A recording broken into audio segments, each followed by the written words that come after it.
Well, hello, YouTube, anyone watching. This is my first live YouTube broadcast.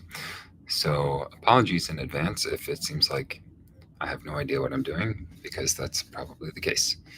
I am composing, and I wish to offer my thoughts as they occur on the work that I'm doing. And I thought this could potentially be a benefit to anyone interested in the craft of composition, or students, or whoever else is curious about what's going through the head of a composer, at least this composer, while they're working on their music. I also know that at the time of this recording, I have, some subscribers, but maybe not as many as I'd like, let's just say. So I fully accept that this video may have 2 views. That's all right. It's actually helpful for me as a composer to think my thoughts out loud, and I tend to do so, even if it makes me seem a little nutty. But there's no one to see it, so that's fine. But I guess I'm what they call a verbal processor, which I think must be a fancy way of saying I like to think out loud. So I sometimes do that just in a sort of I don't know, sort of almost muttering to myself way as I'm composing. And I thought, well, perhaps I could record these thoughts and maybe someone would be interested in hearing them.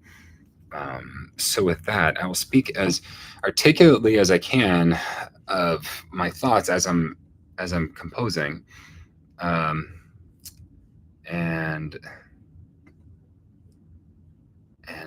we'll see if those thoughts are interesting. So now I'm just working on a technical difficulty, trying to share my screen. So I have to share my entire screen. That means I have to make sure my screen is actually in a state that it can be shared. How do I get... Okay. It doesn't let me share just one window, which I'd like to do, which would be my Dorico window. Let's see here. Show. Okay, this should probably be fine. So sharing screen, where's my Dorico? There it is. All right, great, so that's what we'll do. Here we go. Sharing window, entire screen. Wait, no, window. Actually, I can share as a window. Okay, yay. Well, if that worked, you on YouTube should be able to see my Dorico window right now, and hopefully no more of my ugly mug. So here's a section that I'm working on in this piece. I guess if you're watching this video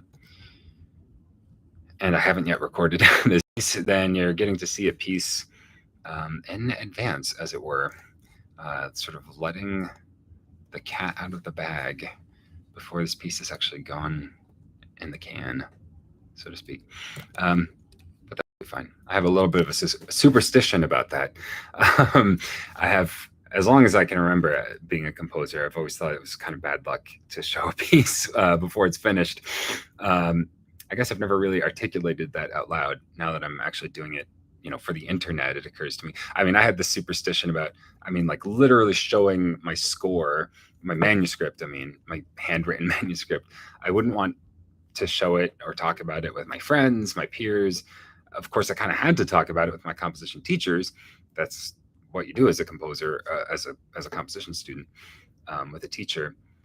So I guess that was different. That's a little more of like a doctor-patient confidentiality kind of thing, right? Like you can show your composition teacher your work while it's still in progress, and it's not the bad luck that you would have if you showed it to anyone else.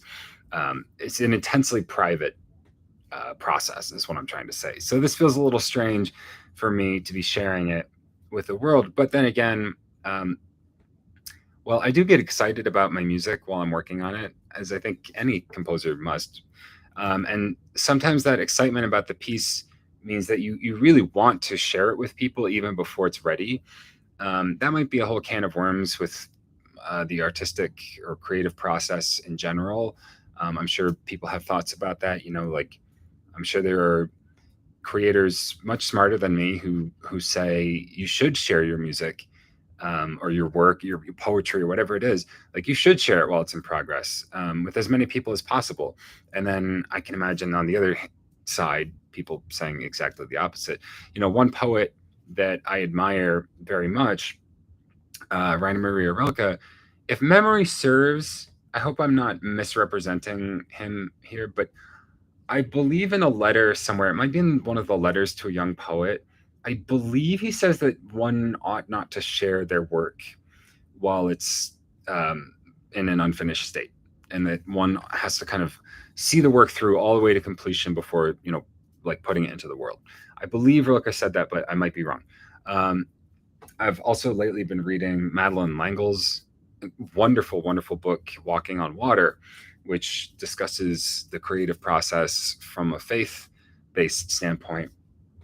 And as I'm a person of faith myself, it resonates very deeply with me. And Madeleine L'Engle talks about the creative process as, and this is her words, not mine, as a kind of birth-giving process, and that the artist ought to feel themselves sort of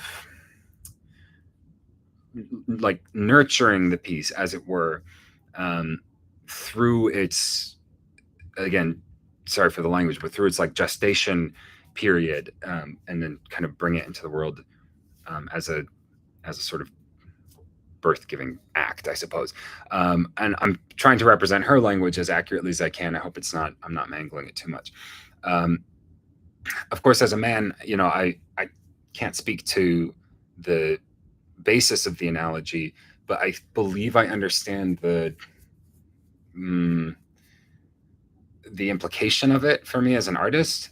I believe I can sort of transfer my idea of fatherhood or parenthood onto my music, in a way that helps me to treat it with care and responsibly, as I should.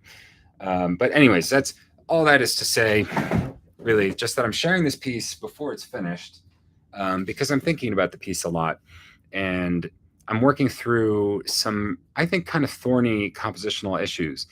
And it's really helpful for me to think these issues through in a sort of systematic way. Like, of course, these issues, they only come up as you're working on the piece. There's no point in trying to think through some compositional issue in the abstract. It's like, what could you possibly accomplish by that? And you come up with some theory that has never been tested, basically, until you test it, right? So the issues come up in practice as you're writing the piece, and that's where you have to figure out like bigger picture issues, right, about your priorities as an artist, with what matters to you and how you want to approach those things, right? Like matters of form, for example. If you find yourself struggling in your piece to cultivate a form in a way that feels meaningful and not forced, then you have an issue with form, right? You have an issue with your understanding of form, like what it means to you, what you value or what you perceive to be the important aspects of form as a compositional aspect. So you start to figure that out as you're working on the piece, though. You start to work through the issue by working on it. And of course, you also work through the issue by, studying the repertoire, studying the greats. You look at the great composers and try to understand how they understood form, right? And they all understood form differently. That's why they're so endlessly fascinating, right? Like Beethoven, of course, has a very different sense of what the sonata form can be from, say, Haydn or Mozart, right? Haydn was the one who invented sonata form, so it's said. Basically, it's a simplification, but let's just say Haydn invented the sonata form, the single movement, sonata allegro, and by the time you get to Beethoven's late sonatas, the sonata form has been thoroughly reinvented, maybe not destroyed, but at least reinvented, rethought, right? And that's great. I mean, we can't say that Haydn or Beethoven has the definitive word on what sonata form is, right? They showed its possibilities at in various ways at various stages, right? Haydn, it's said, kind of perfected the like early classical, like ideal kind of balanced sonata form, and then Beethoven turned that into a much more a much larger scale sort of musical argument that had much more, many more possibilities contained within it. Um, by the time we get to, the late Romantic era, the sonata form has evolved yet again, and it's becoming possibly even unrecognizable to someone like Haydn. I mean, if you showed Haydn, if he got past the initial shock of the difference in harmony, from Haydn's time to Rachmaninoff's time, if Haydn wasn't shocked by the harmony and he accepted the basic harmonic language of, say, Rachmaninoff, which is very different from Haydn's, of course, but then if you showed him like a movement, say the first movement of Rachmaninoff's second piano sonata in B flat minor, what would Haydn think of that? Would he really recognize it as a sonata form? Right?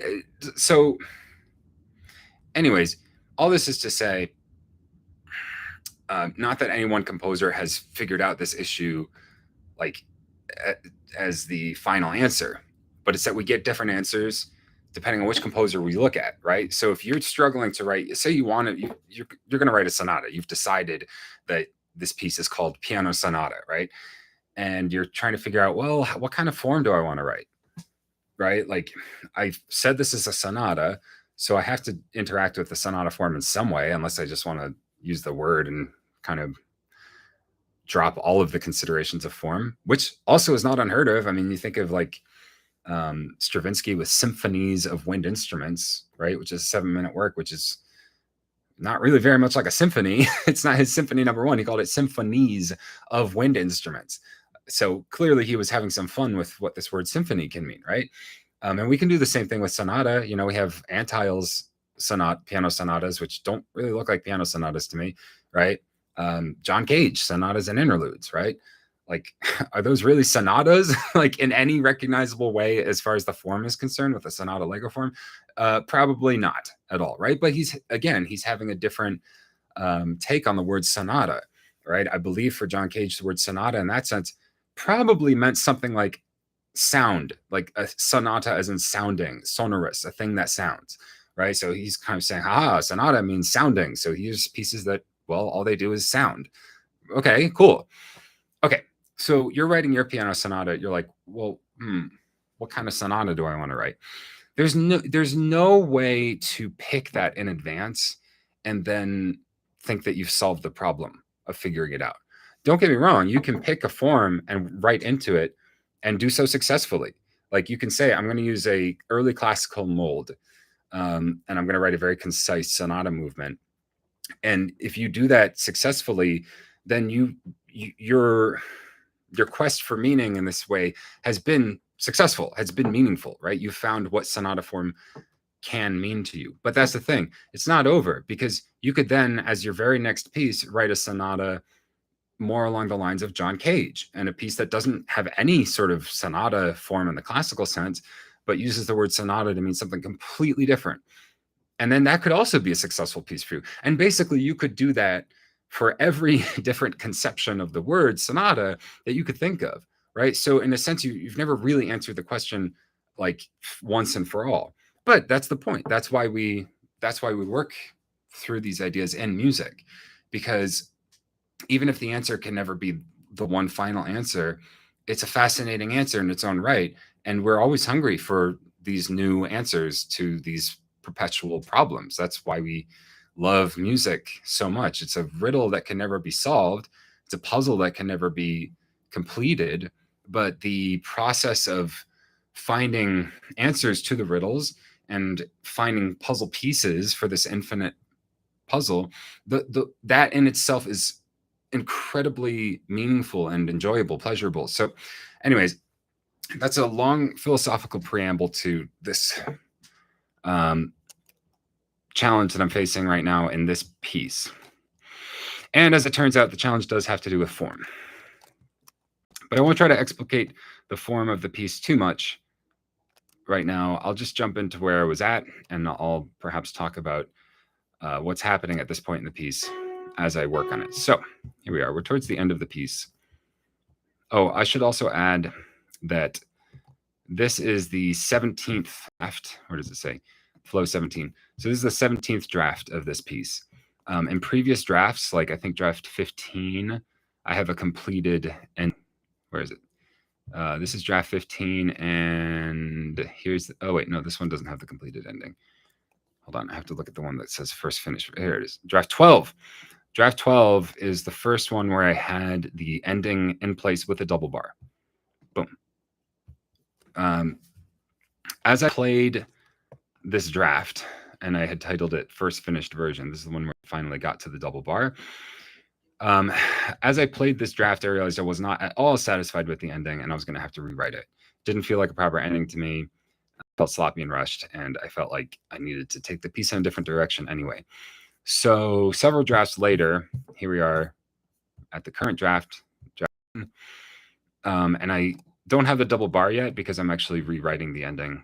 So I'm not quite sure how it'll end right now. So perhaps if you're watching this video, you'll get to hear the end of this piece. Oh no! What happened? You'll get to hear the end of this piece for the first time. Where am I?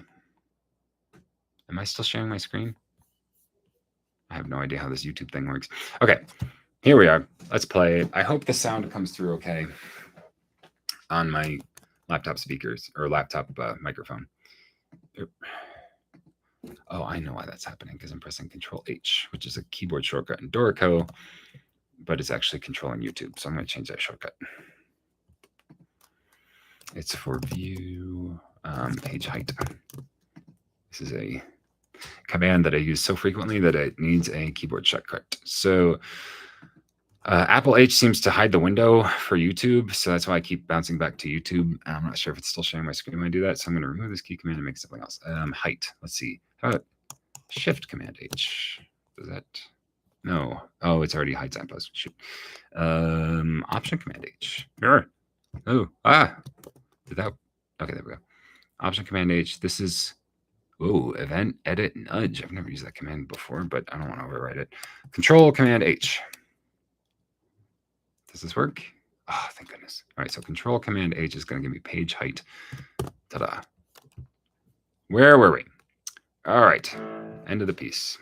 Let's get into the end from this little retransition. This is a retransition. That's what I'm calling it at 78.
Yep.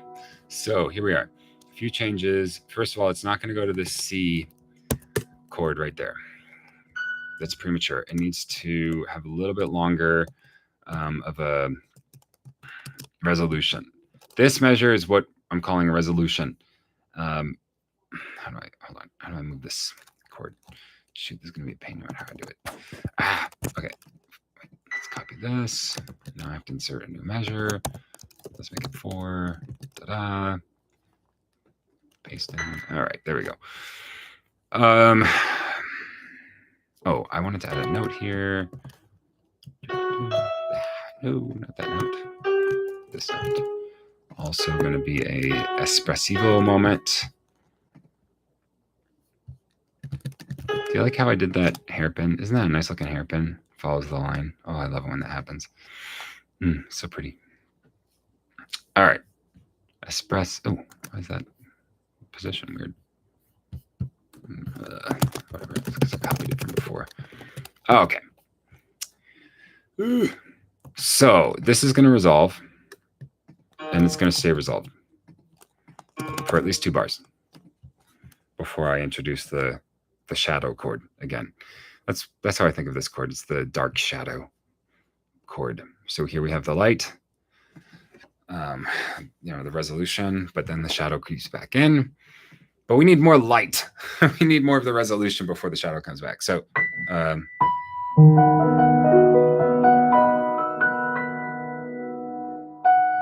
yeah, so this is going to do the same pattern melodically, now descending.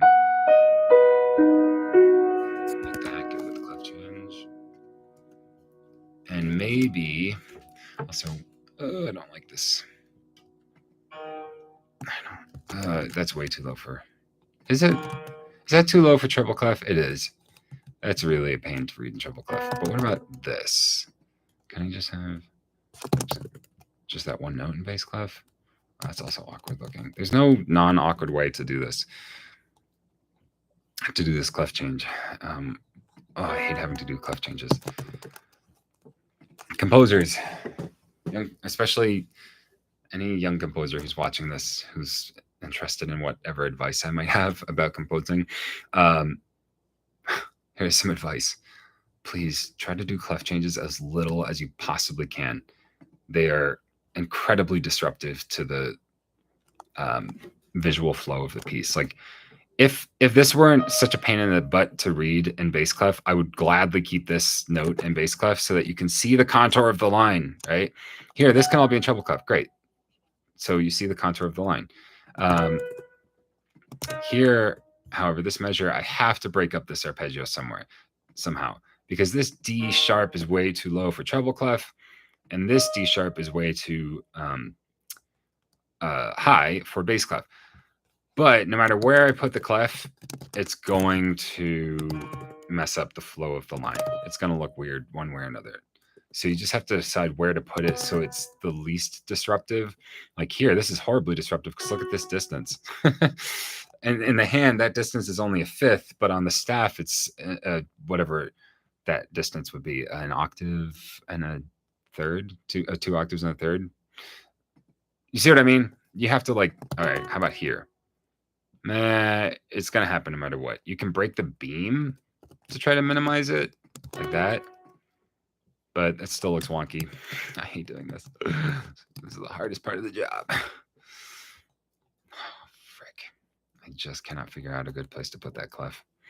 Honestly, I'm actually tempted to just keep this. I think having the player have to figure out one note, because this is lower, I think, than anyone really wants to read. I don't think we like going more than 3 ledger lines above or below the staff. Of course, musicians who play instruments that play at the extremes do have to read those ledger lines a lot. Like obviously, like violinists and flutists with the high ledger lines, and I guess maybe some bass players.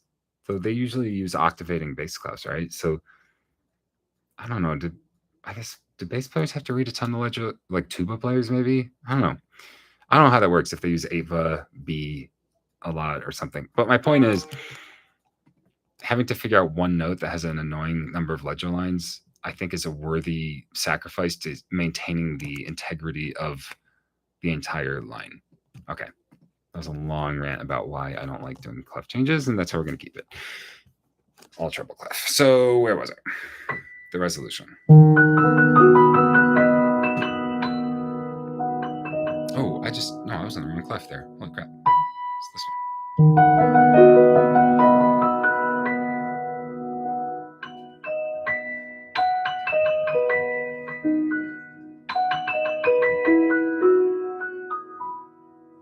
I want to do this. This was actually a mistake when I was playing it, but it sounds really darn good to change the clef on this last group. It breaks the pattern, but that's I got no problem with that. Breaking the pattern is good sometimes. So put the Ava here. Ooh, yeah. No, that makes sense here because this is part of the established pattern. They're used to seeing the players used to seeing that B because it's been recurring so many times. So I'll let it go up there, and then the Ava. Well, you need an Ava for that. That's just way too high otherwise. There's no way. Like, you can't do that. Oh, gosh, that's awful. No. Anyway, all right. So, oh no. What did I do? Oh, because it needs. I'll put the fingering to help it. Oh, hold on. We have to do something like this. I have to repeat the B. I have to give the pianist a way to get up to that B. So here it's going to be 5, and then 1, 5. And then 5. They don't really need that 5, but I'm putting it there anyway. And then, actually, no, we don't need the 5. We just need the 1, 5. And then, wait a second. How should I do the clef change now? Yeah, we're going to do that. It's a little.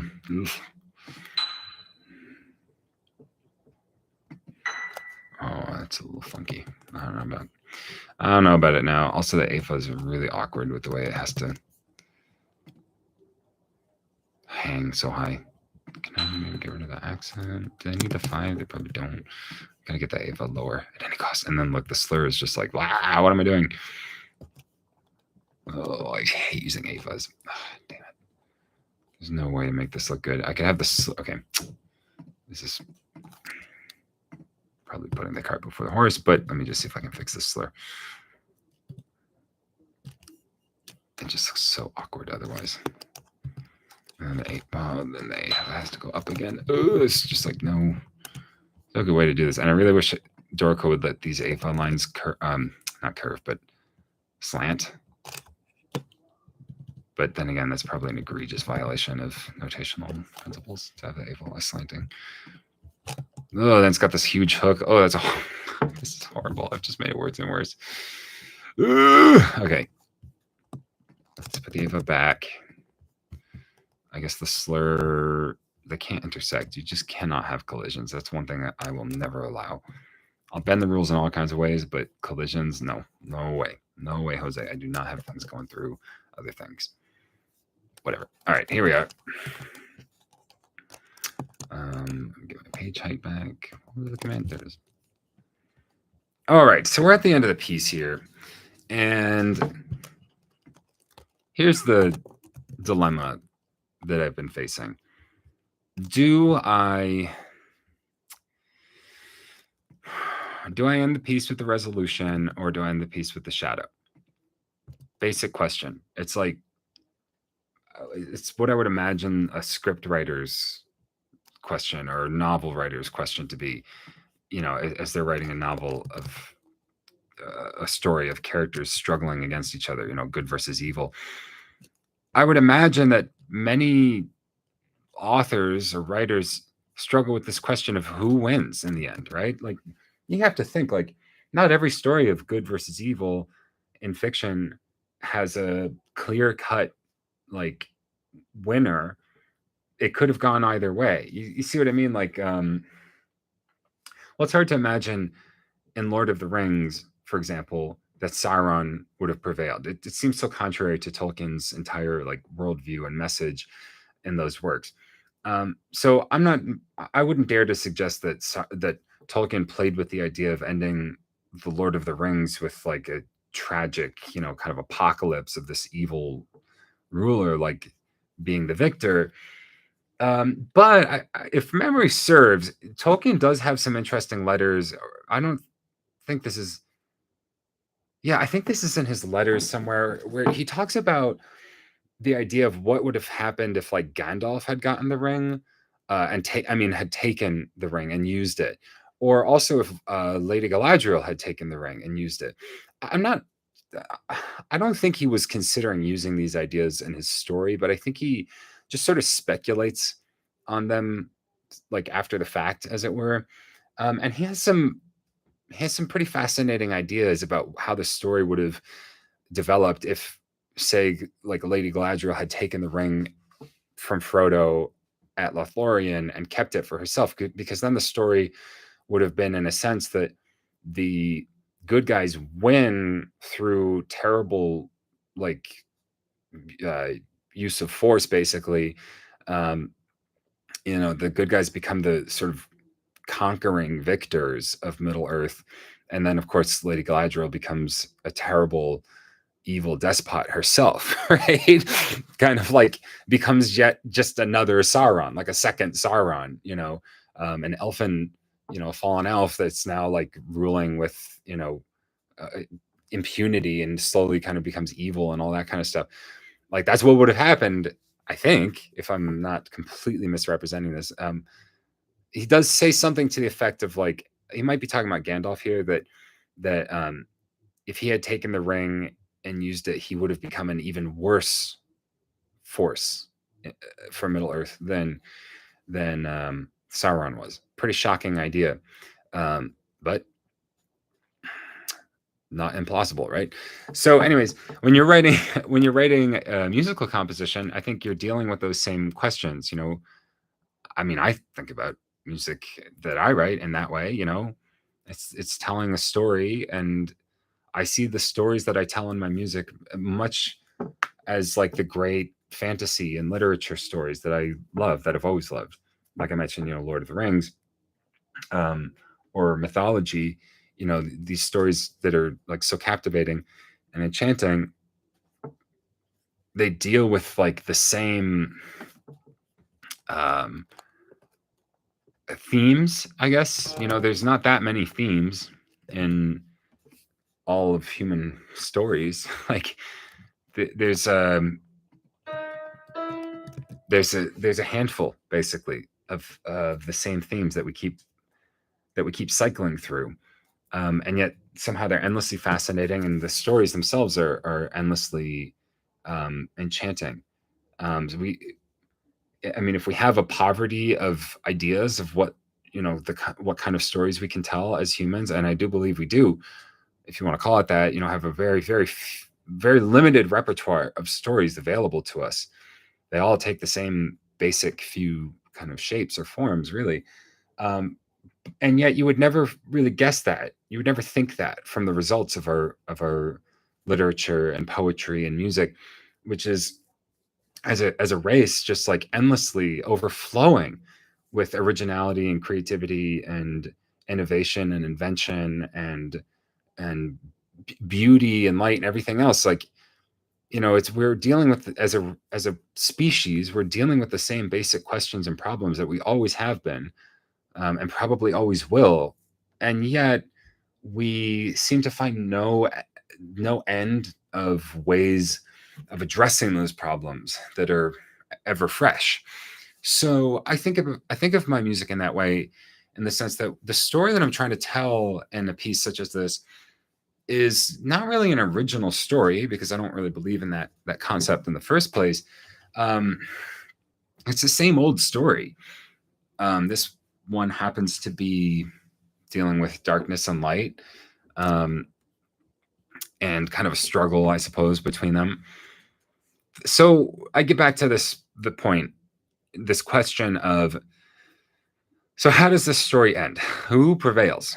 And truthfully, I do not know at this moment. I can see it going either way.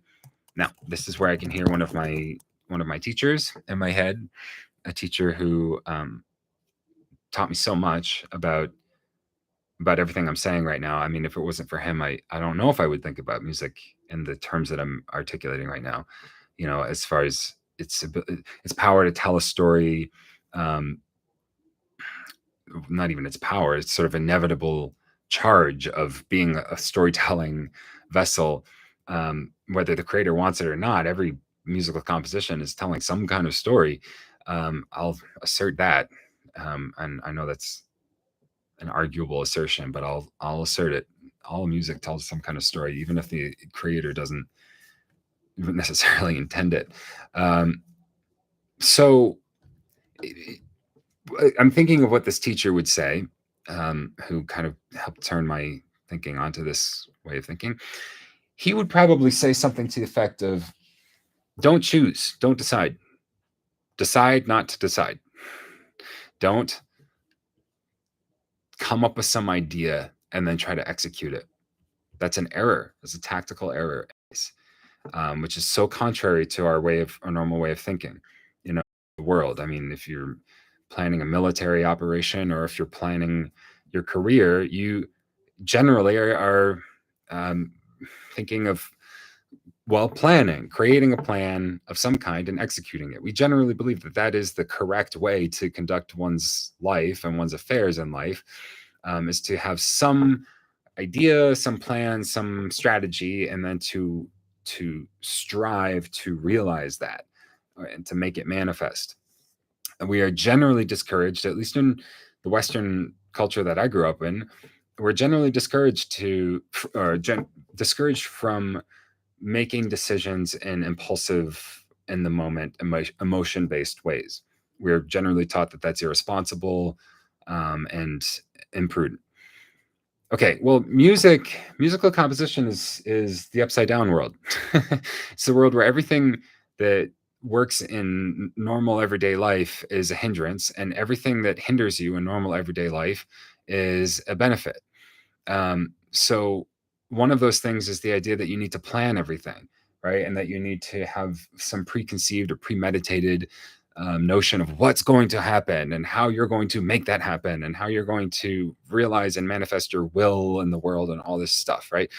Music is the land where things happen, and your ability to not get in their way is what enables those things to happen and manifest themselves, right? Your job as a composer is to just get out of the way and let the music happen, right? The more you try to write the music, the more you try to like have some idea of what it is that you're going to write, the less the music will want to come to you. The more you just basically shut up and listen and trust and listen and trust and then obey what you hear, then the more those things will come to you. They'll know that you are a receptive vessel and that you can be trusted to hear them. So they will bless you with their presence. So I believe that, right? Obviously, that I'm articulating it. Well, the tricky thing sometimes is just doing it, right? Because you do have to just do it. I'm talking about it right now, which means I'm not doing it. So I'm going to play a little bit and see what happens here. We're going to improvise for a while and see what's happening here, and then try to catch it when it comes out. If I feel like it's what I should be catching. So when I get to here, somewhere around here, I'm not going to play what's on the page anymore. I'll leave it there as kind of a placeholder for now. But somewhere around this chunk, I'm going to start just improvising and seeing what comes out. So we're going to go back to get into it. Let's go all the way back to the retransition to get into it.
Yeah, I got a little spacey at the end there, but that might be it.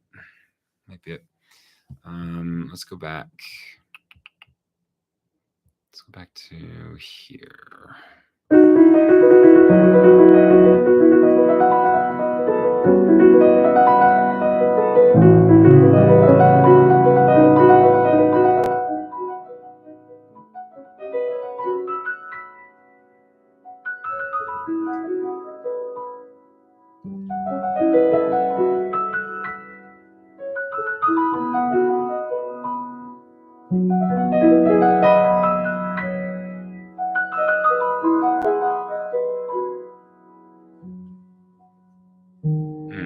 Don't want that D sharp at all.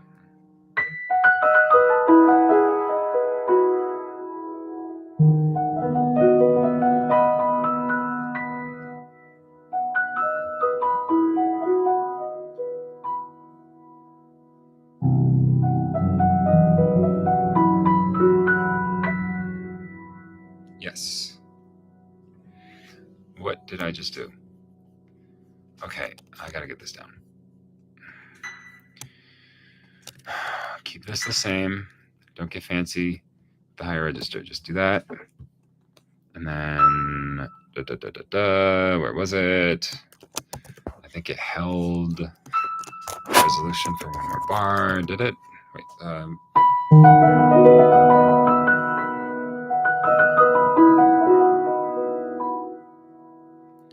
Maybe hold it for Mata. I don't know. And then, but same pattern here on the ascending.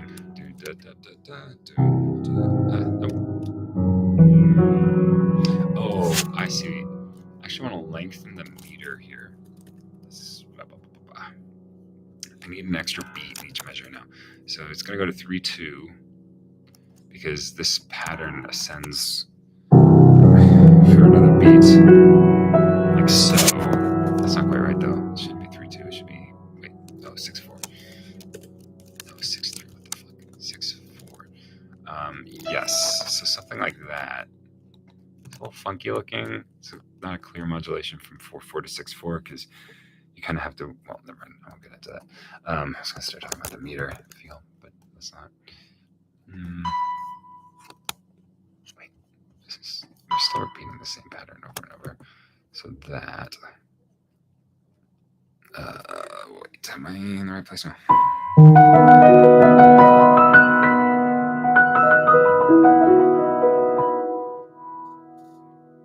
That needs to be longer. That can't just be a quarter note. I want to not trick the listener. God forgive me if I ever said such a thing. You should never try to trick your listener. It's a horrible thing. But you do want to, oh God, I hate this phrase, but I have to use it. Subvert their expectations. It's kind of a lame phrase, but yeah, it is apt at times. It can be very, it can be a very wonderful thing when you subvert the listener's expectations in an artful manner and in a respectful manner. I don't believe in trying to play gotchas on people, and I strongly dislike movies that do that. Obviously a genre that's especially guilty of this would be like the horror genre in general. Loves to trick the audience in ways that I often find to be really mean-spirited. But that's not what I'm talking about here. I'm talking about, what the hell happened here? I'm talking about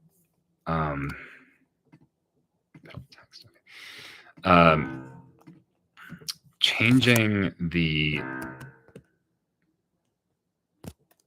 the flow of the piece in a way that's unexpected and yet feels what the frick? What Okay, it did something weird. Um, changing the flow of the piece in a way that surprises the listener, but the surprise is a pleasant surprise. Is a kind of ooh kind of surprise, not a ugh. Um, I mean, after all, the whole point of writing music for other people to hear is that you hope it will, among everything else, you hope it will delight them. Let's not forget that.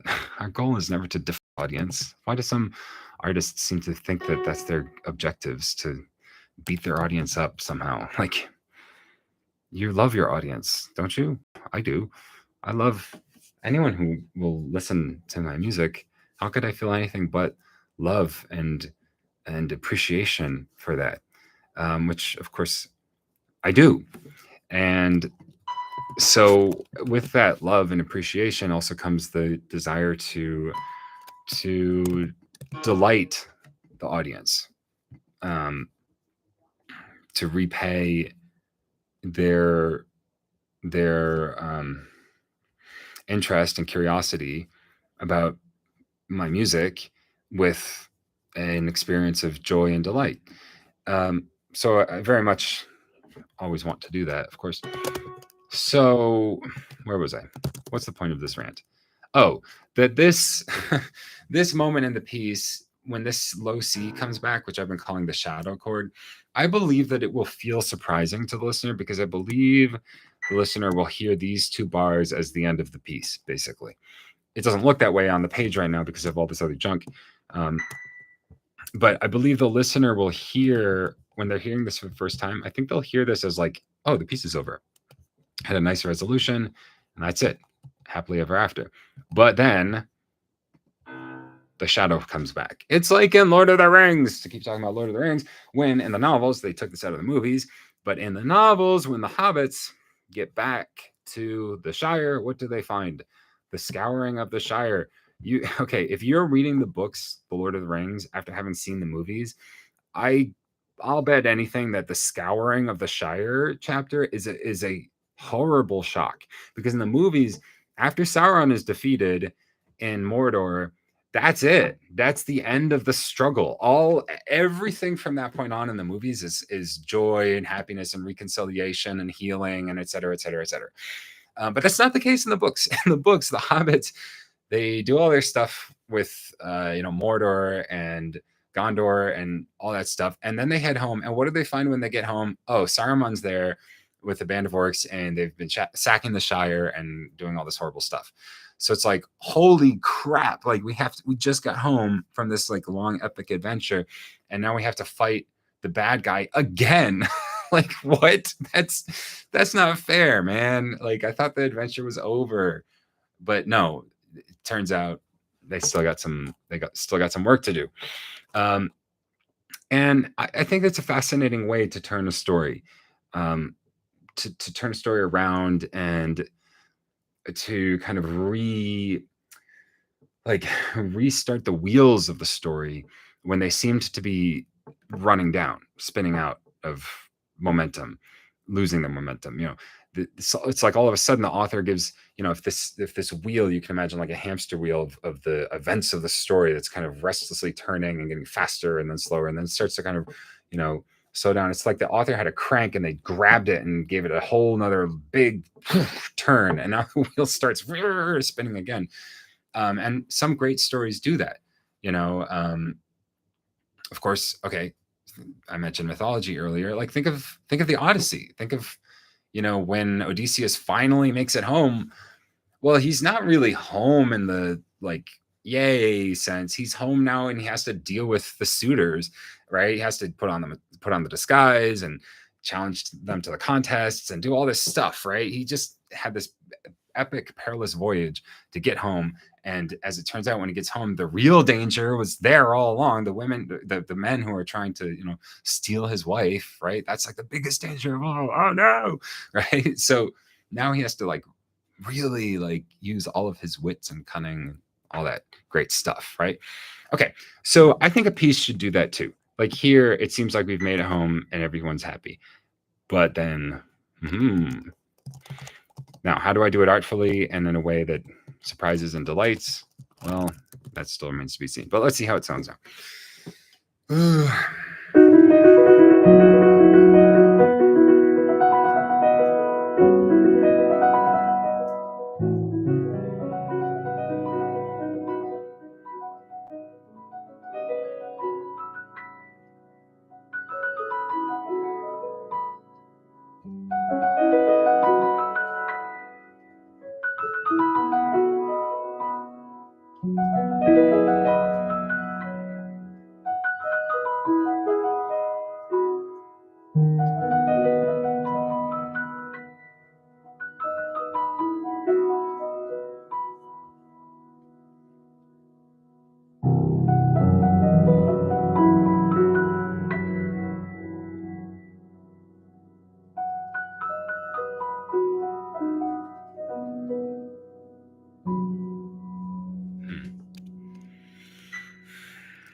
Resolve one more time.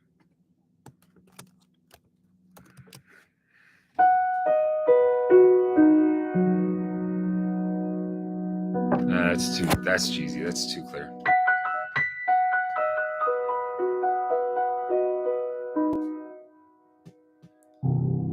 Question is, do you end with the shadow or do you end with the light? Always this question. We could end here, or we could have one more low C. It very much changes the way you hear the piece, the whole piece. Very much changes the way you hear the whole piece, right? Like no way around it. If you end with the light, the piece is about one thing. If you end with the darkness, the piece is about something else. It's that simple, really. That last note really kind of determines the meaning of everything that came before it. Is the suffering redeemed or is it futile? Right? Like, is the adventure profitable or disastrous? Right? The only way to know is by its outcome, by its result. Right? And don't give me any of that. Well, the real adventure is what happens along the way. The ending matters. the ending is the culmination of all of those events, right? So if it ends one way, then those events had a certain if it ends in tragedy, then the events that led up to it are tinged with tragedy themselves because they're leading to tragedy. Even the happy events, when they end in tragedy, are therefore tragic. And then likewise in reverse, right? If something ends in victory and triumph and good and everything like that, then even the tragic events that led up to it are a part of the ultimate victory because they're redeemed by the struggle and sacrifice is redeemed by the victory in the end. So you really kind of have to, like, at this point, if you're making this decision like I am, I think you have to go back through the whole piece. Have to play the whole piece and play it at least twice. Once imagining that it is leading to a tragic ending. I see how it feels. And then play it again with it ending in either victory or peace or contemplation or some kind of ultimate, goodness, I guess. And see how that feels. I mean, don't get me, like, you might hear this and think, oh, well, don't you want it always to end happy, right? But like, we have many of our most beloved stories are sad endings, right? Again, to use Shakespeare, Romeo and Juliet. Did I use Shakespeare before? I mentioned the Odyssey. What was the other one I mentioned? Oh, shoot, I can't remember. Well, anyways, Shakespeare is a great example of the archetypal stories in practice, right? Maybe some would even argue he helped create the archetypal stories. Like Harold Bloom would probably say that Shakespeare created our idea of what a story is. I don't know if I'd buy that. I would think that Shakespeare is one of the most effective exponents of the archetypal stories. He found a extremely viable like forms for them, I suppose. Anyways, so you look at like Romeo and Juliet. Would we really enjoy Romeo and Juliet more if Romeo and Juliet got married and lived happily ever after and the Montagues and Capulets like all became friends? Like, do you think that would somehow like make our enjoyment of that story like better? Like we would I love Romeo and Juliet so much because it has such a happy ending, and I leave the playhouse feeling, just like a sense of brotherly love, and that everyone should be friends, and it's like, no, I don't think so. Yeah, maybe some people would feel that way, but I think we love Romeo and Juliet to a large extent because of its tragic ending. The tragic ending makes us feel so many things that we want to feel, and yes, some of those feelings are not happiness, right? We feel sad and we might cry even, or you know but we do want to feel that, paradoxically enough. We need to feel that. That's so essential to helping us like deal with ourselves, right? Like as people, like we as people experience tragedy in life. That is part of the fabric of life for everyone. Everyone experiences tragedy, horrible, heartbreaking things. Everyone's going to experience it in some way. And some people get more than their fair share, and some people are blessed with less than their fair share, but everyone experiences pain, inner pain, like real searing pain. And so when we go to see stories that end in tragedy and heartbreak and loss and grief, our feelings and processing that story and understanding the story are also the feelings that we understand ourselves and our own experiences, and it helps us develop those feelings and work through them. When we see a story that approximates our own tragic experience in some way and we feel that story powerfully and it moves us, we also understand our own lives better and move through our own pain better for having experienced that story. That's why we need tragedies. We need unhappy endings. We need dark endings, tragic, sad, powerfully painful endings. So I don't want that to sound like, I say that because I don't want it to sound like, oh, I have to find a happy ending for this piece. Or the reverse. I don't know if it ends with the shadow or with the light. It seems to hang on a thread right here, funny enough. So maybe that's not a good feeling that it hangs on a thread. Maybe I need to go back to the piece, play it, and see if it's really clear to me that it is one thing or another.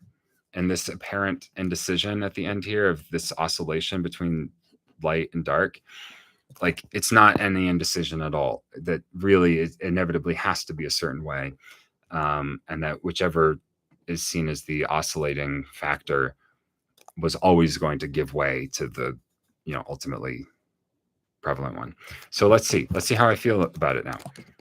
I'm going to play it twice, and maybe I'll actually improvise two different endings. I'll improvise a happy ending and a sad ending and see which one I like better. Let's try it. All right, here's the whole piece.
Listen, folks.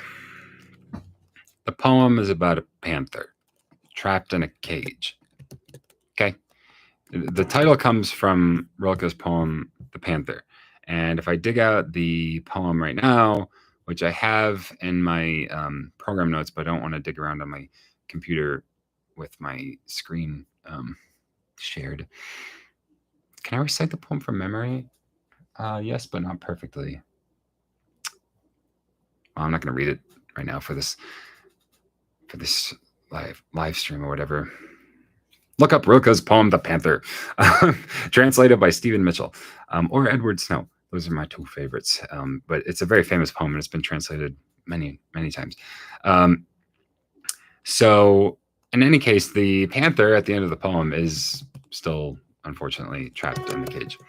The poem and the sense of happy and sad endings that I was discussing earlier, the poem probably does not have a happy ending. I mean, if you want to get philosophical about Rilke's, I don't know, idea of, was the panther really trapped, or is it, actually more free than any of us, or something like that? I don't know. You could maybe have an interesting reading of the poem, I should say, based on some idea like that. That was Rilke really trying to say that the panther was trapped, or maybe we're the ones who are trapped and the panther's really the one who's free. I don't know. I think that in that poem, to me, it's a straightforward, tragic ending that the panther continues to pace in circles in the cage, and whatever it sees outside the cage is only glimpsed and then vanishes in a moment.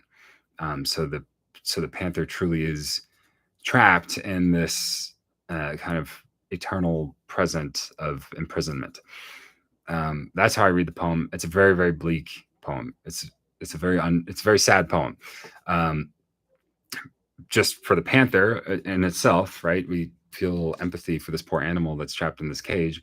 This majestic, creature of the jungle, this incredible, predator that, is at the same time, beautiful and graceful and all these other things. Then we think about it, just pacing around in a cage in a zoo, and we think, oh, what a horrible thing, right? What a horrible fate. This actually, by the way, I should mention, when Rilke wrote this poem, the panther he was thinking of probably wasn't in a zoo like we think of a modern zoo, where it's got, sort of a natural habitat and room to roam and stuff like that.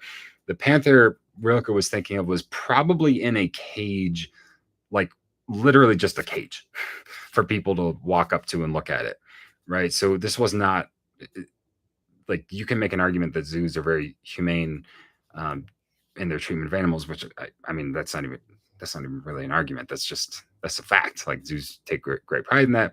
Anyways, that might be a controversial idea. I don't know if it is, but what's not controversial is that the cage that Rilke saw this panther in was probably a horrible, inhumane, abusive treatment of this animal. So the poem's sad for that reason. And then, of course, we want to get philosophical, which we have to with Rilke. He's almost certainly referring to our own imprisonments and our own cages. Perhaps they are hearts being imprisoned in prisons of hatred or, anger or whatever else. Who knows, right?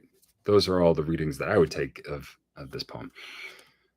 Or some of them. Right. Okay. So this piece is based on that poem. And I think my decision is easier in a sense, in that I do want to represent the poem somewhat faithfully, as faithfully as I can in a piece that, is just a musical composition without words after all. So, it's not a song, it's not an art song that's setting the poem, but it's sort of a programmatic piece that's based on my reading, my understanding of the poem. And in that sense, I'd prefer not to take too many liberties with what I perceive to be the pieces or the poem's like message, I suppose, or even not its message, but its form, right? And the form of the poem, as awesome as it would be if Rilke's The Panther ended not with the panther and sort of tragic realism and, in a cage of endless pacing around in circles. Wouldn't it be awesome if Rilke's The Panther had the panther pull like some kind of, like Marvel movie stunt of like suddenly getting superpowers and like ripping the cage apart with its paws and like going on a rampage in the in the Parisian like zoo or whatever, and like taking vengeance and then like flying off into the sky, and it's like Super Panther now, right? I mean, it's poems, it's poetry. You could do whatever you want. It's fantasy, right? You could have it be magical realism. You could have Rilke's poem be like Gabriel Garcia Marquez with like magical realism, except like sort of superhero-esque, where it's like the Panther actually suddenly becomes like an avenging angel. I'm like, I don't know. I'm being silly, but my point is that's not what happens in the poem. The poem ends in a sort of nihilistic like vision of nothingness going into nothingness. It's similar to the famous haiku. I think of one, a very famous one, old frog. Dang it, Kenneth, you messed it up. Old pond, frog jumps in, plop, which has been translated a million different ways. But look up that poem. It's one of the classic examples of haiku. And, it's a poem about like something turning into nothing, right? A space that's empty except for a frog. And then the frog disappears from the poem. And now there's just the surface of the pond. So it's a poem about things disappearing, right? Like you could read it as a poem about death, or just like how nature continually kind of disappears and then reappears in different ways, right? Like old pond, frog jumps in, plop. The pond has been transformed by the frog for a second with the plop. The water ripples. Now the pond looks different, but we can understand, of course, that eventually the pond would return to stillness, but now without any frog sitting next to it. See what I mean? Like haiku does that a lot, right? Haiku deals with things disappearing or things being transformed in a way that's marked by loss, right? That's a frequent theme of haiku. I mean, haiku, as I understand, is often a fairly tragic genre. A lot of haiku deals with like things going out of the world, not so much things coming into it. Then again, that might be my particular reading of haiku, and it's an oversimplification, and I get all that. I know there's different themes in haiku, and that the seasons also play a role, and that maybe what I'm describing as a feature of haiku in general is more a feature of like winter haiku or something like that. I don't know. So not to project my like possibly erroneous reading of haiku as a genre onto Rilke or onto this piece, but I think what I'm trying to say is the theme is there of loss and disappearance. That this panther is like trapped in this cage, not in its natural habitat, and that whatever it sees, whatever it perceives, whatever it takes in, disappears into it, and that there's no like retransformation, there's no rebirth, there's no renewal in this poem as it's written. Like we can certainly imagine that Rilke could have written that. He certainly could have, and he certainly wrote many other poems that beautifully deal with the ideas of rebirth and renewal, and things coming into the world.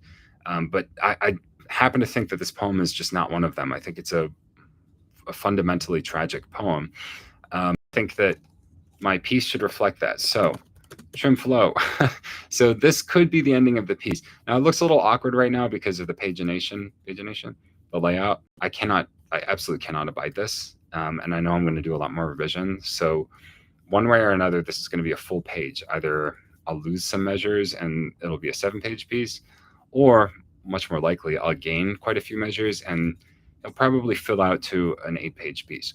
But the basic flow and the basic ending is possibly present, which here's, if you didn't catch it, is the shadow chord. And the piece does end with the shadow coming back and staying. So I'm going to play it again now, and we're going to see how that feels, if it makes sense as a whole piece.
Yeah, it actually doesn't need these last two bars at all. Make an end right there. Funny enough.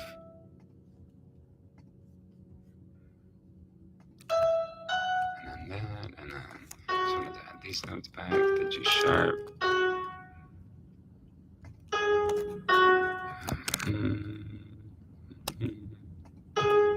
Always with this espressivo.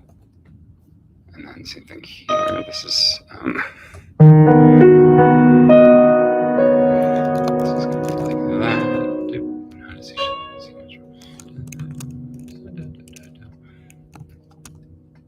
So we have the same melody repeating. Da da da da da da da da. And then this just is kind of on its own.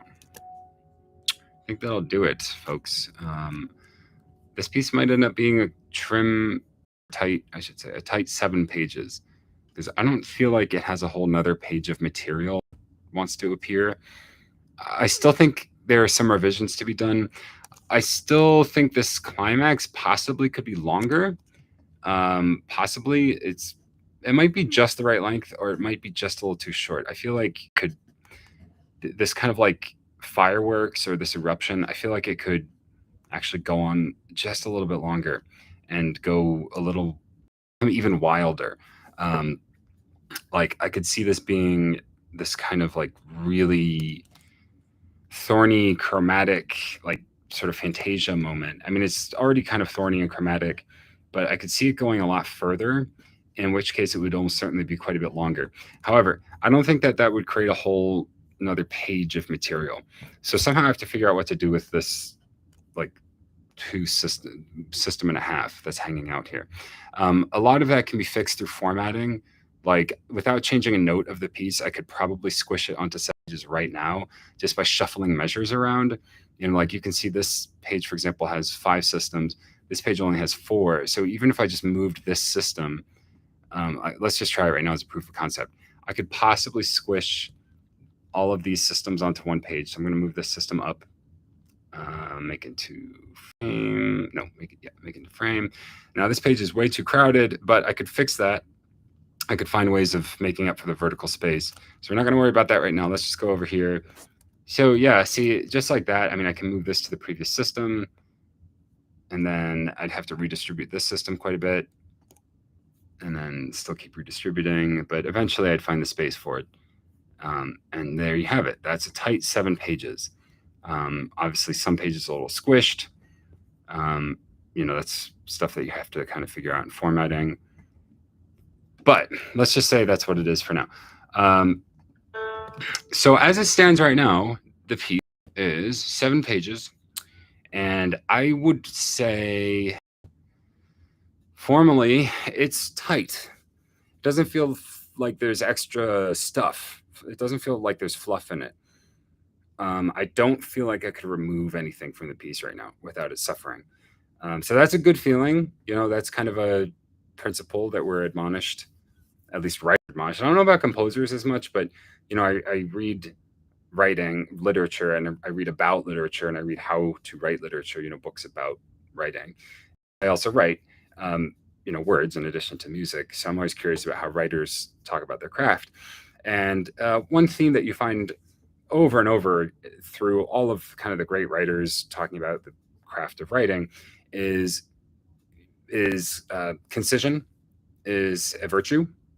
Now, Borges, my favorite writer, does actually take some issue with this, and that's one of the reasons why I love Borges. He's never afraid to challenge conventional wisdom, and Borges seems to suggest that sometimes verbosity is to a piece's benefit, and that sometimes a piece having a lot of fluff is part of the identity of the piece and what makes it great. He also argues that it's a safeguard against errors of translation. So anyways, what was I trying to say? This piece, this musical composition as it stands right now, feels pretty tight to me. I don't think I could trim it. I certainly don't want to. And I don't feel that it needs it. If anything, I feel that it might be too tight. So like this 7 pages, I still have a vague inkling that it could actually expand out to 8 pages, which in terms of performance duration would probably be a difference of like maybe up to a minute.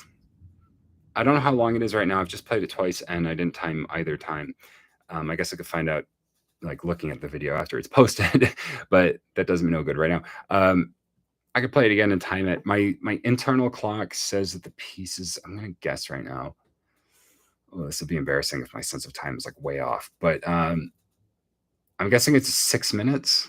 That's what I feel that when I'm playing it. 6, maybe more, maybe 6 to 7, maybe somewhere in the middle, 6.5, something like that. That's my guess. That's my ballpark. Between 6 and 7 minutes is how long I feel that the piece is. And you have to think in a piece of that duration, a minute is a significant difference of feeling. I mean, you look at it this way. If you have a 1-minute piece and you make it a minute longer, then you've literally doubled its length, right? And a 1-minute piece feels very different from a 2-minute piece. A piece that's 60 seconds feels like a true miniature. A piece that's 2 minutes feels more like a short composition, if that makes sense. A miniature feels like it feels like a miniature. It feels like a moment, basically. Whereas a piece that's 2 minutes already starts to feel like it has development and all these other aspects associated with longer forms. And then, same thing with, I would say like 2 minutes to 4 minutes is a really significant jump. 2 minutes feels like a very short piece. 4 minutes feels like a somewhat substantial piece. And then again, I'm going to double it. 4 to 8 minutes is a big, big difference, right? Like 4 minutes still feels like on the shorter side of a substantial piece, but an 8-minute piece feels like a really substantial piece. Like 8 minutes is basically, I would argue, the dividing line between short pieces and longer pieces. I know that seems very arbitrary, but I would stand by that. Like I would say anything under 8 minutes feels like a relatively short piece, I would argue. It feels like a movement, right? Or something like that. It feels like a part. Anything 8 minutes and up, I mean, yes, you can have movements, and you have movements all the time that are much, much longer than 8 minutes. Don't get me wrong. But even when you have a symphony or whatever, a piano sonata or whatever, where a single movement of it is like longer than 8 minutes, like 20 minutes or 30 minutes, right? You have like a 30-minute movement of a Mahler symphony. I always feel that those movements actually feel like several movements compressed into one. I feel that like 8 minutes is about the line that a person is able to perceive as a single movement. I think that once you have anything that's substantially longer than 8 minutes, like 10, 12, 15 minutes, I think you always hear that as like multiple sections that are kind of glued together. Even if it's done very subtly and skillfully, like people might think of like Strauss or Wagner, like Strauss, for example, like these, these symphonic movements that are just kind of like this, have this like dreamlike stream of consciousness logic to them. And I still feel like you can tell where the sections like start to change. I don't know. I'm probably getting really pedantic about this. My point is that I'm very sensitive to duration and to changes of duration when I'm writing a piece, as far as it concerns like bringing the piece into a different category of experience, if that makes sense. So like if you're looking at a difference of 1 minute in a piece that is say 20 minutes long, it's not really a huge difference. I mean, it depends on what happens in that minute, but most likely a piece that's 20 minutes won't be felt very differently from a piece that's 21 minutes, right? They'll probably be felt as more or less the same. But again, going back to my earlier example, a piece that's 1 minute versus a piece that's 2 minutes, I think it's a pretty different experience. And I think when I'm looking at my own music and I think, oh, it's 6 minutes, I could make it 7 or even 8, I get very wary because I feel like, that's sort of changing the scope or the scale or the proportions of the piece in a way that's significant enough that it could like really change the listener's experience, if that makes sense. So here, I feel like the piece as it stands right now is like, it's not short, but it's very tight. Like it doesn't feel like it has fluff. It doesn't feel like it stops to very much. Like there's this one long fermata in the middle, but that's about it. Otherwise, the piece, and it's really like constantly developing. So then when I get to feel like, all right, that's like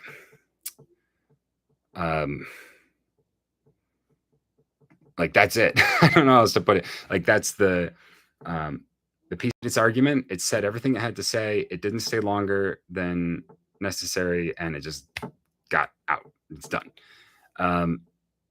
If a piece to feel more like it sort of lingers a little bit, right? Like it has more space to breathe, then I could expand it, and that could also work because I do like the harmony that I have. I think a lot of this harmony could expand considerably. Like I could have a lot more like spaces where there's no notes happening and you just hold on the okay, I'll give you an example rather than talking about it. Like here, for example, a moment like this, I could easily insert a measure of just like a rest with a pause, like with a fermata on it, and it would totally change the feel of this whole section. See, I'll play it. Oops, let's start over.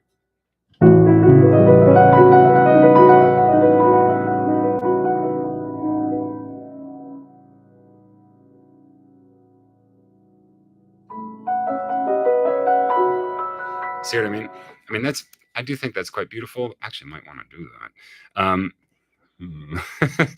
I might keep that. Shoot. You know what? I think I just convinced myself I'm going to keep it. And they're going to way through it. But anyways, if I start doing too much of that, then the piece will possibly expand into a different dimension of experience. And I don't know if I want that. That sounds kind of cool when I phrase it that way, expand into a different dimension. But I do value concision and I do value brevity. And as much as I can be sort of long-winded and, circuitous and verbose and so on, when I speak, I don't want my music to ever feel that way. I want my music to feel focused, I guess, and to not lose its focus and to not stay over long or anything like that. Also, I remember that this piece is about the panther trapped in the cage. So it doesn't make sense that the piece should be like have this expansive quality. it's it's very right if the piece feels a tiny bit claustrophobic, right? Like it feels like there's so much like crammed in, which there is. There's so much crammed in all the time. Well, like that's also to the point of the piece. So, it's the panther being crammed into that cage, right? So it wouldn't make sense to have these long, vistas or whatever that I might want to have. The piece does have to have a sense of like sort of claustrophobic compression. Well, I think I've just convinced myself that's probably the real end of the piece. Now, whenever I write an ending, I do tend to kind of obsessively revise it over and over, and this is no exception. I think I will probably change this just to show the previous endings that I had. So this was the previous draft. It kind of left off here, but it was going to be something like this. Notice, by the way, it is basically the same chord. It did end with the low C, the shadow chord. And I hadn't really given much thought to that question when I wrote this draft, by the way, the question of like good versus evil and how it's going to end. I just wrote what I heard. And as it turns out, that is what I actually heard. And if I go back yet further to their draft, this one was where I was just sketching ideas for the ending. But back to the draft. Yeah. Okay. So here's the draft that I had before. Notice it also ends with the shadow chord. It gets there very differently. It has this whole version to E major, which I don't know if I want to do that again. I tried to recapitulate the theme in this draft. I tried to recapitulate the theme in the major key, and honestly, I felt this is very cheesy. It sounded like a Mendelssohn words in a way that I did not like. Mendelssohn loves to do stuff like that. Like, oh, we have this little song without words, and at the end, the melody comes back in the major key. Oh, now it's happy. Yay. Right. He does that kind of thing. I love Mendelssohn. Don't get me wrong. I have to tease him a little bit because his music can be, let's be honest, his music can be pretty cheesy. I love it. It's good cheesy, but it's cheesy. So anyways, when I wrote that, oh, the theme comes back and now it's major and it ends, with this inflection to the subdominant. If you're hearing this by the way, that it goes to B major, I mean, not E major. So, you would hear this E as an inflection on the subdominant. Oh, it's kind of got a religious feel now. Neat. And then I played it. And I was like, oh, this is so cheesy. This really feels like, I don't know. Okay. Not to be sacrilegious, but I had a teacher who would describe cheesy music like that as come to Jesus in whole notes. You'd say, if you wrote something that was like a little too like on the nose, like optimistic, cheesy sounding, he'd be like, sounds like come to Jesus in whole notes. So, all right. So I left that, but even the one that ends with the cheesy happy ending still has the low C chord as the last chord of the piece. Should I play this? Okay. If anyone's watching this video, which I'm guessing not, but if anyone's video, they'd probably be angry at me for not playing what I'm calling the cheesy ending. So here's the cheesy ending. I'll start in the same place I've been starting before. So here's where the theme comes back in minor.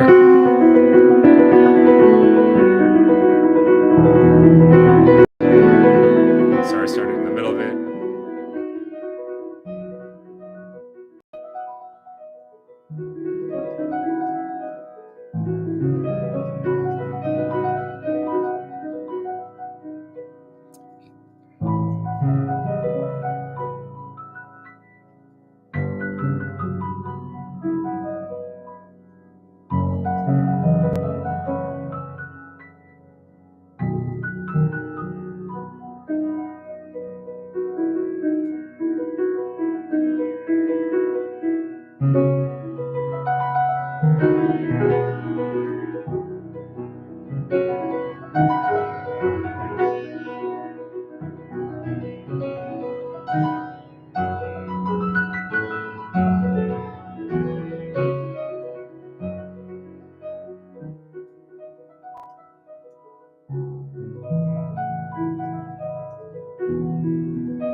now that I play it, I don't dislike it as much. No, I actually kind of liked it that time. Oh no.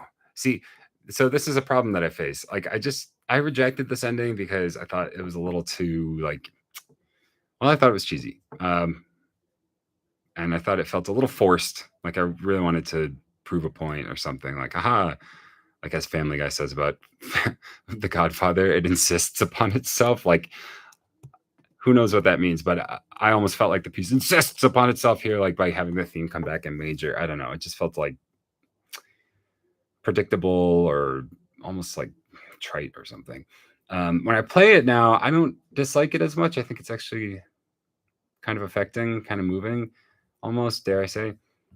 But I did just craft this whole other ending that's very different. The dark ending, the tragic ending. Wait, where is it? Let's see, I'm going between different versions.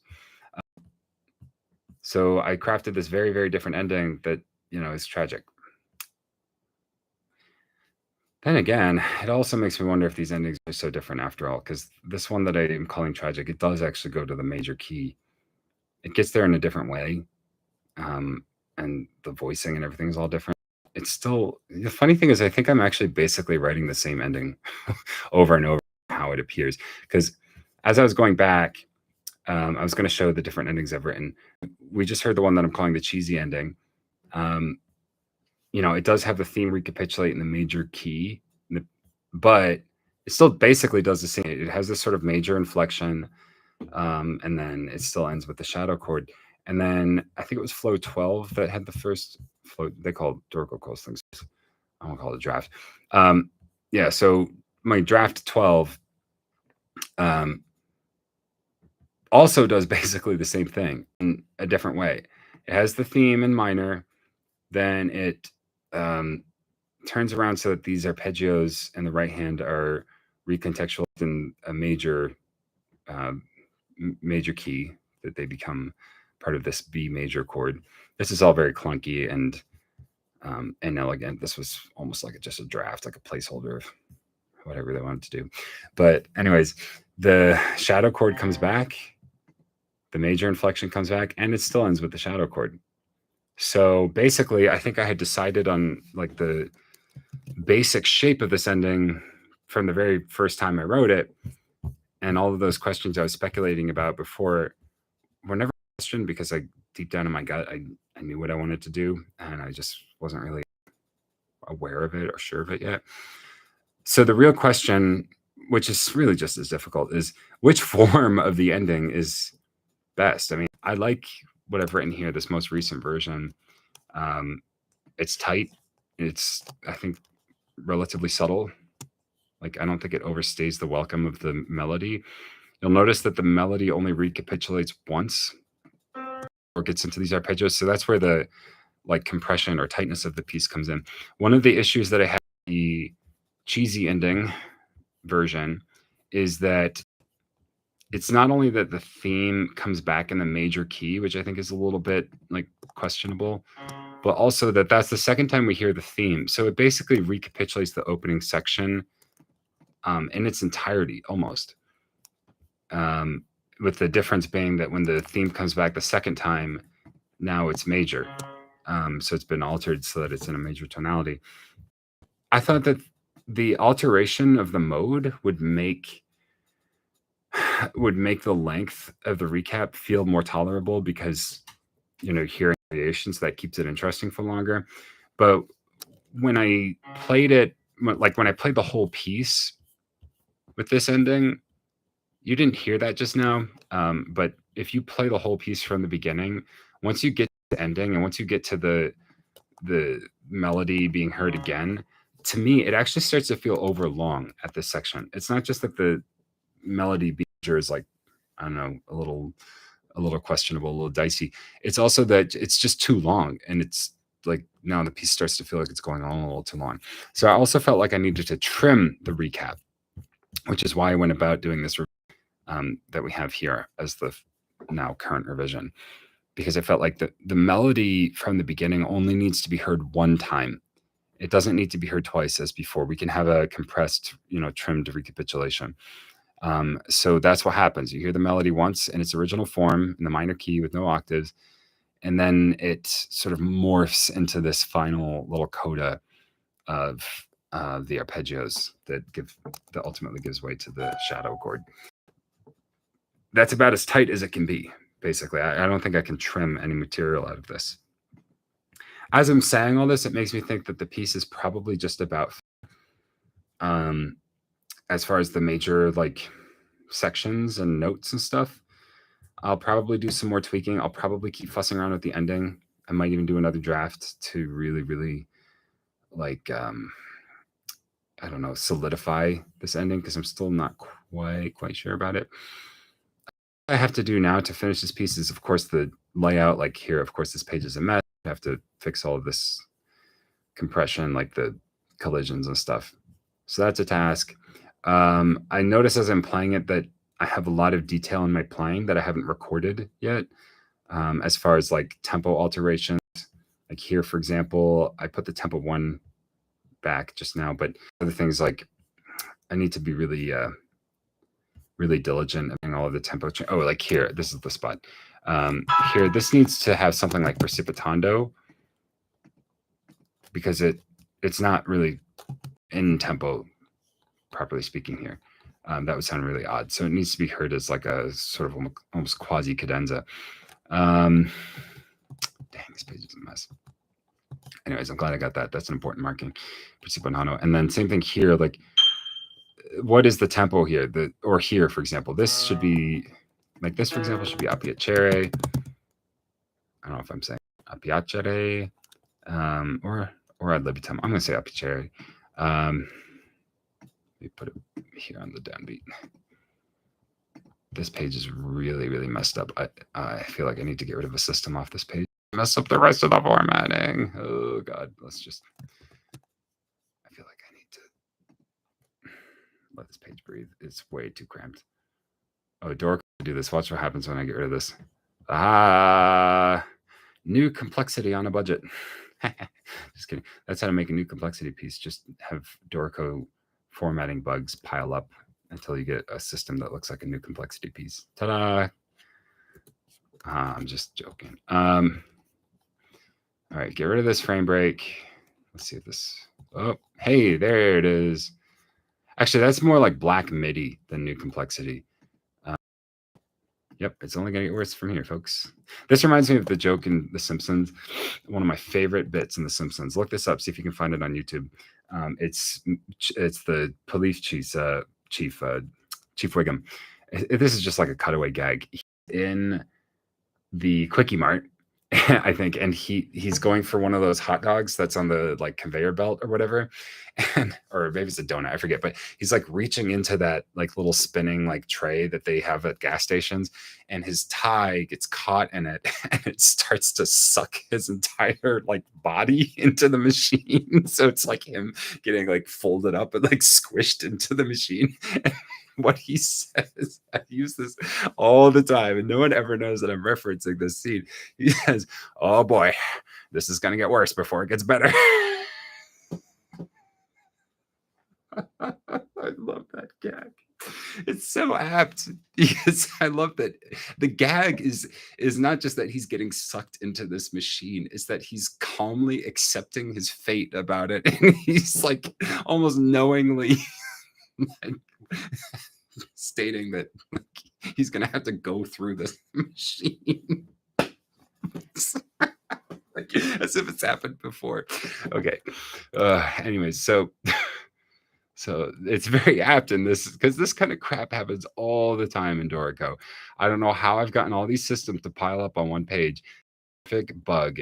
Don't you dare tell me that Dorico is doing this on purpose. I cannot believe that there's a notation program that prides itself on being so advanced allows this.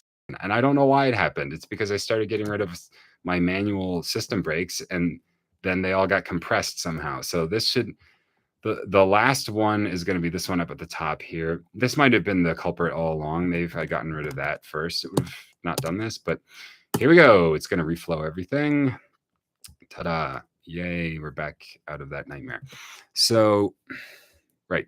But now we're faced with the other nightmare, which is that I have basically a system and a half on a new page. Now, I cannot have it look like this. This is not, no, absolutely not. No way. Um,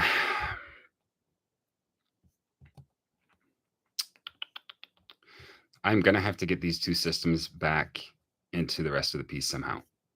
I'm going to have to find room in the rest of the piece to fit those two systems in, or else trim measures. And I don't want to trim measures to fix formatting. That is way like putting the cart before the horse. So I have to figure out a way to fix the formatting. But as you probably just saw, it makes things way, way too squished visually. Like I just have to find a way to flow these measures into the previous pages. But the problem is the previous pages don't have a lot of room on them to begin with. Like, okay, one of the features I do like about Dorico is it has these, sorry, that makes it sound like I don't like Dorico. I have issues with Dorico. Anyways, so it shows you the density as a percentage. Kind of a neat idea, I guess. I find it pretty useful. So we can see this page is, I think this is what it's saying. It's 90% full. The system is 85% full. So that's pretty useful for estimating things. Like, basically, I found that if you have a system that's like less than like 85, less than 80% full, it can almost always accept another measure with relatively little like difficulty.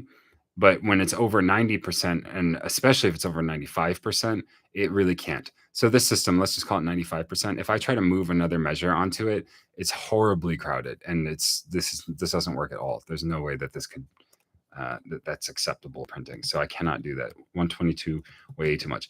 You can go over 100% a little bit, depending on, and you can like fudge that a little bit, right? If it's over 100%, things are colliding. Sometimes you can move the things around a little bit. Let me see if I can show an example of that. So like, let's see this system, if I move this measure back into it.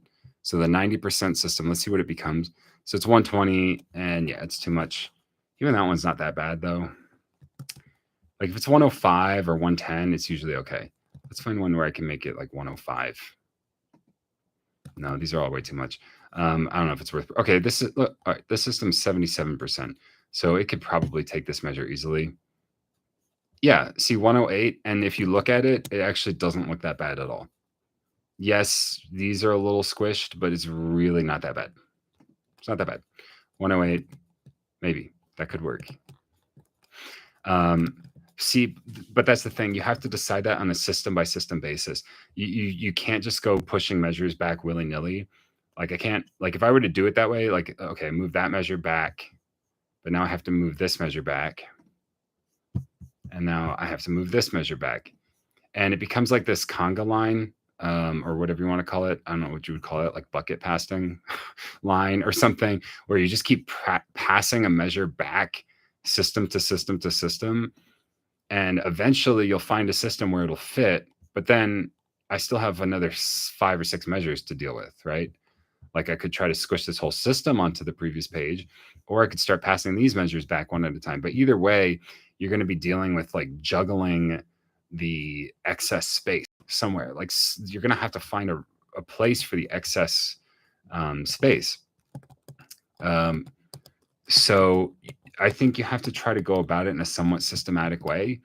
Like you can't just like, where you get really messed up is you start doing it like willy-nilly. Like I'm just going to start moving measures back and moving them around. See, before you know it, you'll have this like absolute mess of your formats all over the place. It doesn't like what you looked like before.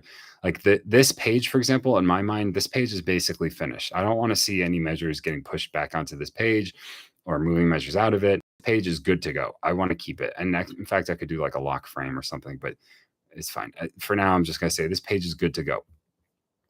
Same thing with this page. I don't want to move anything around on this page. This looks good to me, right? Same thing with this page. I would consider these first 3 pages all pretty much locked in. This page is the first one that I'm not sure about because, as you can see, even though it has 5 systems like the previous page and the following page, oh, sorry, no, this one has 4. But all of the other pages up to this point have been 5 systems, right? 5, 5, 5, 5. But in this case, that 5 is pretty crowded. Now I can fix that by moving my systems around. So I'll move this one up, move this one up. And I'll probably do that for this page. I'll probably just move the systems around to get the vertical spacing more palatable, but it's going to be squished no matter what. And like this is, I really shouldn't move things past the margin. So that means like it's pretty tough. Like I might have to push this system together a little bit. This is where you have to like just really fuss around with it forever. I've never been super great at this kind of formatting stuff. Some people are really snazzy with it, like editors who do it for a living. Of course, they know how to do this stuff really well. As for me, I'm like, let's just try to make it so it doesn't look terrible. See, that's still, it doesn't look great. But I'm getting distracted because the point was, let's just say that this page ends up being good to go. I think it looks all right now. That's okay. So 4 pages, good to go. Now, once we get on to the 5th page, now it gets really questionable because we have 4 systems instead of 5. So that's a big question mark for me. Do I really want to have a page that has fewer systems, right? Now, like you saw what happened when I tried to put this system onto that page, it made it way too squished in a way that I don't know if I can fix just by pushing systems around. It's so squished that I would have to do some like major surgery somewhere to like move things around or make things work. So basically what I'm saying is from page 5 onward, the formatting is now not dicey. It's up for revision. But also, as it turns out, from page 5 onward is where I'm still thinking about making musical decisions about the piece, especially the last page. So I shouldn't get too caught up in the formatting just yet. I can be secure in the knowledge of pages 1, 2, 3, and 4 are musically locked in and formatting pretty much locked in. Pages 6, 7, and 8, so basically the second half of the piece, is where things are still going to be up in the air for a little bit longer. And I'm okay with that. That's part of the process. So anyways, that's probably enough for now. I don't know how long I've been talking, but probably for a ridiculous, oh God. Oh, what did I do? Probably been talking for a ridiculous amount of time. What is this? I want this to be over here. How did that get moved around? That's absolutely crazy. And then same thing. Why did this? Oh my gosh. Sometimes in Dorco stuff just gets moved around and you're like, you don't know why. See, okay, now it's, no, I want, this is gonna, okay. See, now I have to make this pedal line from scratch. Okay, it's okay. I don't know why. I had it perfect before. Okay, whatever. Now I have to do all of these little steps to get it to look the way I wanted it to. So sign of parents, hook. Also, I want, oh no, wait, no. I'm doing this fancy pedal marking that is probably unnecessary, but I like it. Oh, where I show the break. So here I'm going to show break because I want it to be clear that this is a break in pedal. This is a break in ongoing pedaling, right? If I just had the hook starting there, it might look to the player like they weren't supposed to be pedaling before and not that now they're going to start pedaling. But that's not the case at all. It needs to be that, you'll see it here in a second. It needs to be that they see that the pedal is coming from an earlier,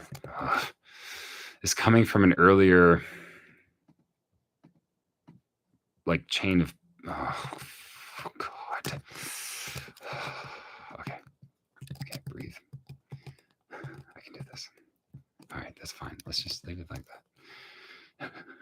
All right, so I want them to see when to retake the pedal, not at that this is when you start pedaling, is that this is when you change the pedal and then you're going to hold it all the way to the next time you change it, which will be, okay.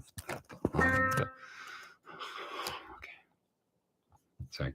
This is an example of the kinds of issues that I have with Dorco. It's like, I don't know, it feels like it's fighting you sometimes. It really feels like it's just, it really wants to do things its way. See, okay, did anyone see that? I was in what they call galley view, and I was looking at this measure. Okay, look, I'm not touching the mouse. As soon as I go, I'm going to hit the key command for page view. Watch what happens when I go to page view. Oh, now it didn't do it to make me look like a fool, but it did it before. You rewind the tape and toggle back. See that? Do you see? It's not on that measure anymore. It's not on the measure that I was looking at. See, look, in galley view, I'm not touching the mouse or anything. It's okay. Now it's in a completely different spot. It's jumping me around just by switching the viewing modes. It's changing my spot that I'm like at in the piece. Like I completely lost it now. I was at measure 7 something, I think. Yeah, 74. I guess if I have it selected, it'll keep it in view. Fine. But watch, if I deselect it and I'll go back to page view, it's going to take me back to page 1. That's ridiculous. That is okay. It's all right. Okay. What was my point? I was doing something with pedaling. Well, I think I'm running out of steam anyways, so I think that's a good revision. We'll come back to this piece soon, probably tomorrow, and see how I feel about all these revisions. That's one last like parting thought. Making big revisions, especially when you're making revisions that are like some issue that you've been trying to figure out, like form and how to end the piece and all that. So you, like I was saying, you have to just like kind of shut up and listen. We have to play, improvise, hear what's there, trust it, obey it, and then faithfully capture it as best you can. And then you have to go away. You have to walk away, get some sleep or whatever. Obviously, it's the middle of the night if you can see the time. Oh gosh, this is when I tend to compose. But you have to go get some sleep.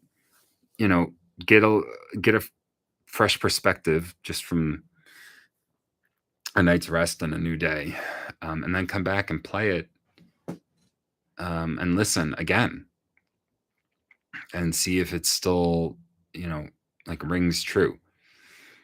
Sometimes I think it takes multiple revisions to do this. I mean, it would be wonderful if you could say like you get it exactly right the first time every single time, but that's a myth. That is so a myth. People who think that that's how like the creative process works, I think they're very badly informed. I think that like Hollywood likes to show that, like, oh, it's like this, like inspired genius myth or whatever, like Mozart, dictating the Requiem directed to Salieri. I don't know how Mozart wrote it. I know he dictated parts of it and stuff like that. But Mozart's kind of the exception that proves the rule, right? Mozart's such a freak of nature because he was one of the very few who did work that way. Most people, even the great, great, great, great, great geniuses, had to do many drafts and revisions, and they did second guess themselves. I mean, in the right way. Ultimately, that's partly why they're the geniuses, right? Because they second guessed the things that needed to be second guessed and replaced them with the proper things, right? I mean, it's like we've seen, drafts of great works in all genres and all media, music, novels, poems, movies, right? Where you can see some early version, like some rough cut or some rough draft or whatever, and you're like, oh my God, what were they thinking? That's what they were going to release, or that's how the book was going to end, or whatever. And then you hear the final version that you were used to, and you're like, oh, thank God they did another few drafts, right? Or another few takes of that scene or whatever, because they ultimately got it right. Right. So you have to trust yourself as an artist in the same way. Like you have to trust that even if you didn't get it right this time, you tried your best. Maybe you didn't get it right, but you'll hear when you play it again or look at it again or whatever, like you'll hear if it's not right. You'll trust yourself to make the right call. If as painful as it is, you realize, oh, I have to do another draft. I don't want to. I want to be done with this piece, but this draft isn't quite it. I actually need to do another, and I think the next draft will be it. We'll see. Right. So that's where I'm at with this piece right now. It's like, obviously I've done a number of drafts, 17 at this point. To set myself up for tomorrow, I'm going to name this something to indicate to myself that it's what I would consider the second, like, I'm going to say revised ending, just as a little cue that. Also, there was another one that had a revised ending that I want to just note for future reference. I think it was flow 14. Draft 14 was the one. Yeah. So this one also had a revised ending. So now I've got basically 3 versions of the ending, which is fine. I dare say, as I prepare to log off and go to bed. I dare say that I think the ending has actually gotten better each time. The first ending was very sloppy and it was more of a sketch than anything. So that was the first original ending. And then this one elaborated the idea, but I'm not sure it elaborated it in the right way. But it more, into what could happen at the end. And then this one, my next revision, still elaborates the idea a little bit, but in a more concise and focused way. And well, I think we're getting pretty darn close.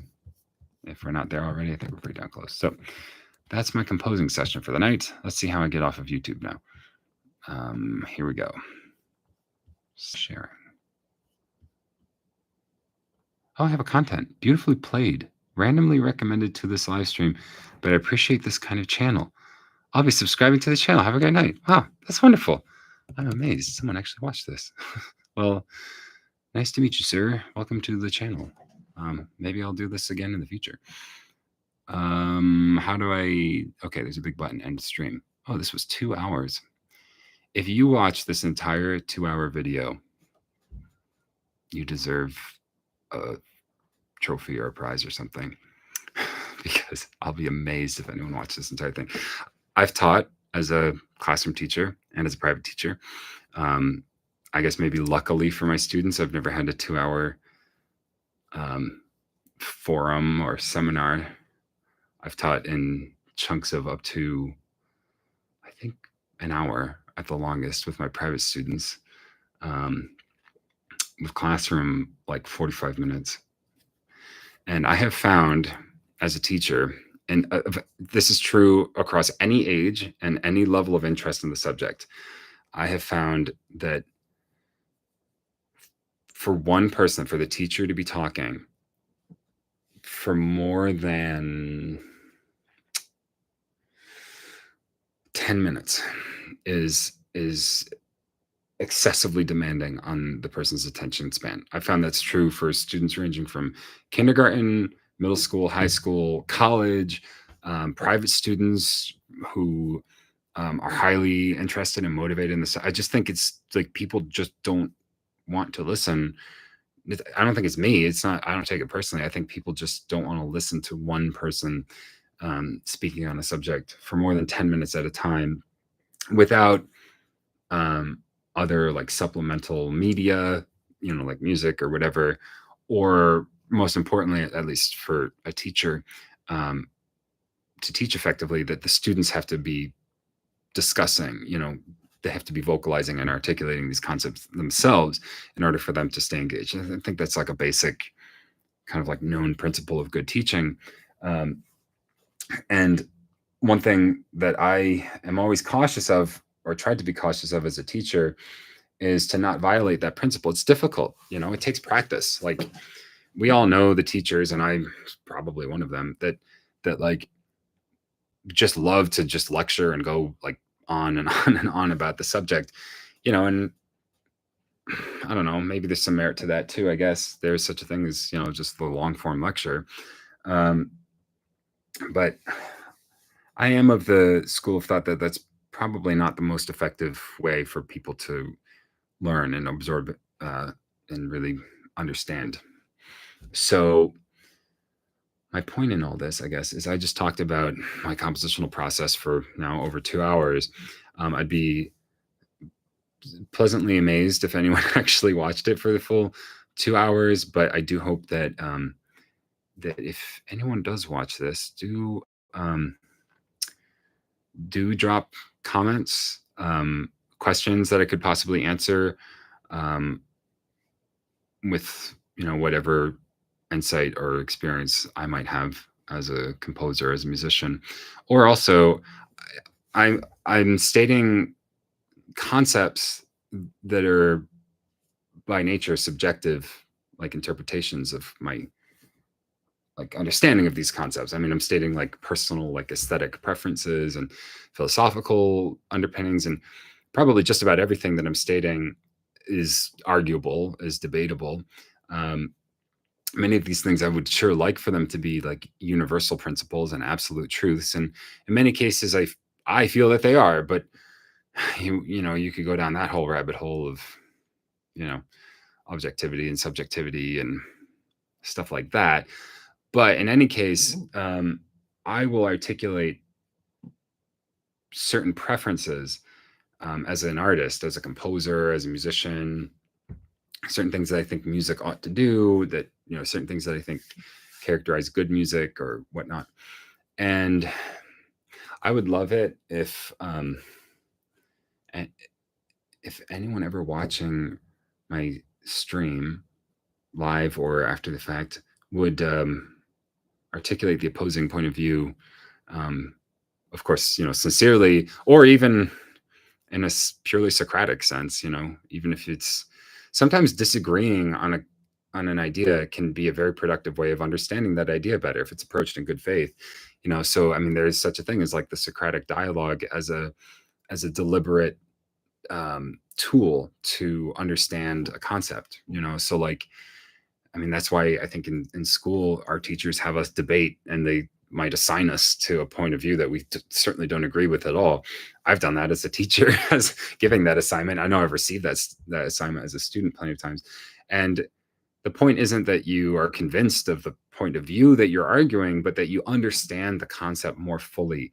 And whatever your personal point of view is, you'll have a better ability to articulate it by having looked at the opposing view and so on. So, that's like Socratic dialogue and all that.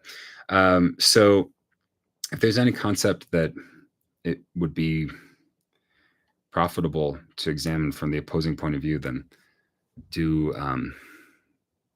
mention that as well. I'd love to be able to interact with anyone who happens to watch this or any of my future streams. So with that, I guess I will sign off. Thank you to whoever watched this. Have a good day or evening.